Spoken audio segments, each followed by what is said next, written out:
വിളിച്ചിരിക്കുന്ന ദൈവവിളിയെപ്പറ്റി തന്നെ ചിന്തിക്കുവിൻ. ലൗകിക മാനദണ്ഡമനുസരിച്ച് നിങ്ങളിൽ ബുദ്ധിമാന്മാർ അധികമില്ല, ശക്തരും കുലീനരും അധികമില്ല. എങ്കിലും വിജ്ഞാനികളെ ലജ്ജിപ്പിക്കാൻ ലോകദൃഷ്ടിയിൽ ഭോഷന്മാരായവരെ ദൈവം തിരഞ്ഞെടുത്തു.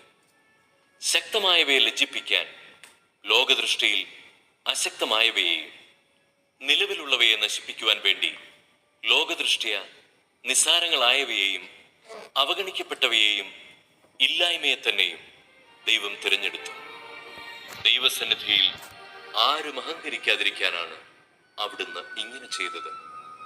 യേശുക്രിസ്തുവിലുള്ള നിങ്ങളുടെ ജീവിതത്തിന്റെ ഉറവിടം അവിടുന്നാണ്. ദൈവം അവനെ നമുക്ക് ജ്ഞാനവും നീതിയും വിശുദ്ധീകരണവും പരിത്രാണവും ആക്കിയിരിക്കുന്നു. അതുകൊണ്ട് എഴുതപ്പെട്ടിരിക്കുന്നത് പോലെ അഭിമാനിക്കുന്നവൻ കർത്താവിൽ അഭിമാനിക്കട്ടെ.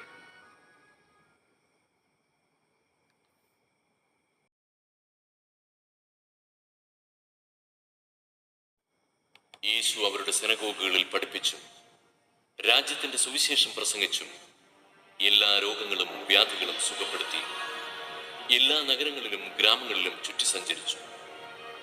ജനക്കൂട്ടങ്ങളെ കണ്ടപ്പോൾ യേശുവിന് അവരുടെ മേൽ അനുകമ്പ തോന്നി.